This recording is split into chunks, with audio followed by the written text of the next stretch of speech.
I like to do a little poem. Get the door prize ready. Don't push me, because I'm close to the edge. I'm trying not to lose my head. No, really. My name is Strother'S. My father was Benjamin, and I've been Strother. My mother is Bessie Strother. My sister is Karen. We're from Columbus, Ohio. I'm glad to be here. I've met so many people that I didn't know. There's a lot of beautiful people in here, a lot of beautiful smiles. I see the resemblance in a lot of us. It's really amazing.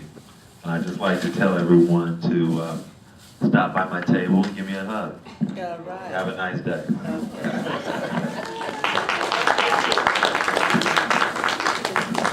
Okay, that was a short Let me tell you this. What?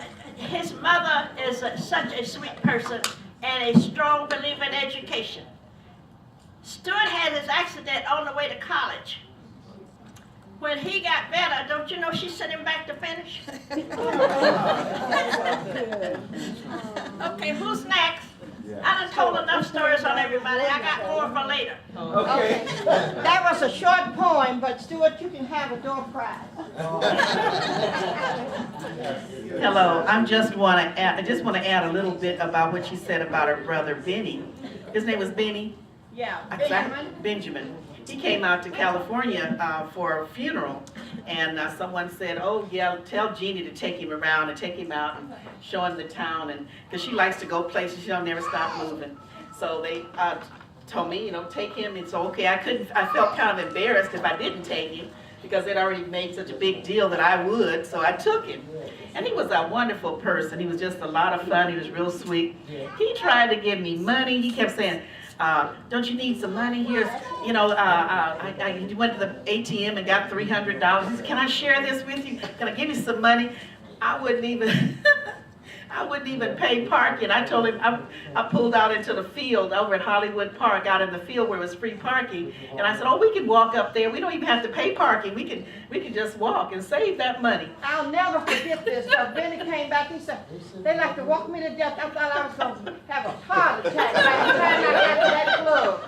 Yeah, I was trying to save money, and I wasn't going to let him give me no money. I took him everywhere that night. I took him to all these churches. I don't know if he was a church man, but I took him to show him all the big churches in L.A. I took him to the beach. I took him every place that I could think of because he was such a nice person. But I had no idea until a couple of years later when Serena came and we just happened to be talking. I told her, oh yeah, I took a fella out. He was our cousin. He was so nice. She said, well, that was my brother. Did you know he was a millionaire? Okay. Go ahead. Okay, I'm Jeannie Farrell Carter Price. And I'm, Jim Farrell is my grandfather. And my mother is Susie Dunn. And I was born in Appling, Georgia. I left Appling, Georgia when I was 3.5 years old. My great-grandmother had to go, Molly Dunn, had to go to California. She wanted to go to California to have surgery. And because the segregation was so bad in the hospitals, she felt that they might do something to her in a negative way. So she said she wouldn't leave unless she allowed the little children in our family, 2 of them went with her. So I was allowed to go at 3.5, and my cousin left also at 12. And so that's how we ended up in California, and we've been there ever since. Although we visit Georgia, we hear about Georgia every day of our life. My mother never stopped canning, having chickens, flowers, a garden. It's just the same thing. Every holiday, I never got a chance to go to picnics with other people because I had to peel peaches so she could can them. And so it's been a wonderful life having 1 foot in the country and 1 foot in the city. It's been really great. My profession was a social worker, and then I became, as they say, the po-po, and I became a fraud investigator. And so until I retired, and now I just traveling around. This is my longest vacation. I've been in Augusta since August the 8th, and I'll go home October 1st. So this is my longest, and the reason was because I did take care of a cousin for about 13 years who had multiple sclerosis. And it appears that it does run in our family. At first I was, saying no, it had to be in the other side of the family. It had to be, some of the family that we didn't know about on my cousin's side. She's my first cousin, Robbie, and she's paralyzed now from her toes all the way to her neck. But she's so sweet and still has such a sweet sense of humor. She can barely talk now, but still she loves Denzel Washington, and she gets real excited when I tell her I'm gonna get Denzel some of these days. One of these days I'm gonna get Denzel to come and see her. But as I said, it does run in our family, and it is something that they're working on. For the longest, they thought this was a white person's disease, and that was one of the reasons that they didn't attribute it to us. So it might take 10 years. It took her about 10 years before they actually diagnosed it. And by that time, I guess she was too far gone, not too far gone, I mean along in her disease, that they weren't able to give her any kind of shots or anything. However, they didn't really have the current up-to-date shots that they have today. They only had steroids back then. But she's done well, and I keep telling her that you're as good as anyone else. Just keep on going. You're living as long as anyone else. You have just about as long a life expectancy as anyone else. So just keep your spirits up, and just keep on living. And we try to dress her, take her out, do the best we can for her. But her sisters finally put her in a long-term care home, because now she has to be fed through her stomach because she can't swallow very well. But we visit her, we take care of her, we dress her, and she's a sweet, wonderful person. And so now I just travel and I do what I can for other people, and take care of my mother. Aunt Seal just died. Uncle Tom and Aunt Elma came and lived with us in California during the last years of their lives, and we surely enjoyed having them. And we've always known the McDaniels, and Zella used to live with us, and we've just not known the entire family. But I'm so happy to be here, and I just said I wasn't going to let nothing keep me from being here this time. And I'm so glad to have the Lanhams, told the Lanhams about it. They jumped on it. They were really excited, and they were really happy to be here. Lanham, my grandfather was Tom, and my grandmother was Alma. It was something keeps coming up. No matter who comes up here to talk, the one word I hear is ethic. Ethic in education, ethic in work habits.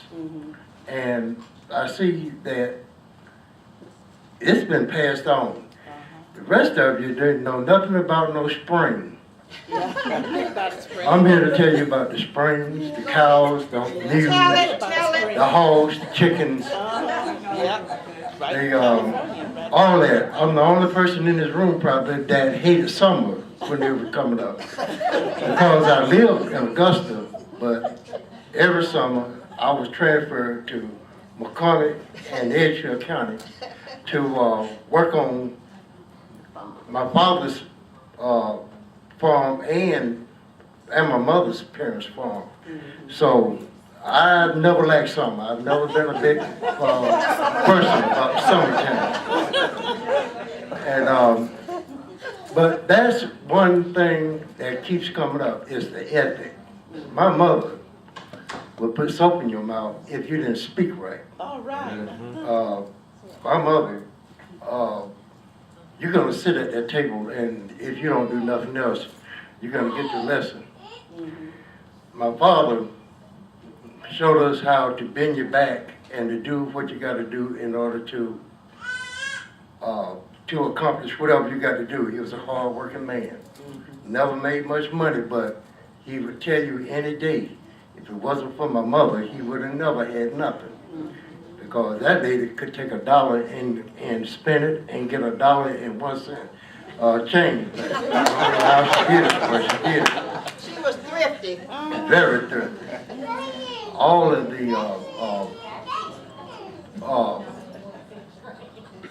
that name, Belani, keeps coming up. That's the one person, and it finally dawned on me why I remembered him. I believe he was the first person to give me a real dollar. Okay. When he came to my grandparents' farm, he gave me I believe it must have been like a $5 bill or something. I was in hog heaven. I didn't know how to act. But it was just the thing that everyone keeps trumping on is the work ethic and the educational emphasis that were put onto us from way back. And in my trade, I was a sheet metal worker. I do all this air conditioning work. All of these angles and all this other stuff, I already knew it when I got into trade because my daddy taught it to me when I was 12 and 13 years old. He was a brick mason and a cement finisher. And I've always been able to bend my back and do whatever that was necessary to get the job done until recently. I had an accident and I'm disabled now. But I appreciate everything about what I learned from there to now. And I appreciate knowing that everyone here was a part of that and that we can continuously to know and to help each other. And it's been nice. Thank you. All right. She said, did you ever pick cotton? They wouldn't let me pick cotton for the very reason because that's how they had to make their living. I put poison on it and I chopped it, but they would not let us pick it.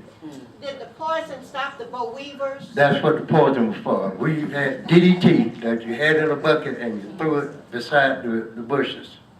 That's what you call poisoning cotton. I did all that, but they would not let me pick it because that was how they made their living and they didn't want us to do that part. But everything else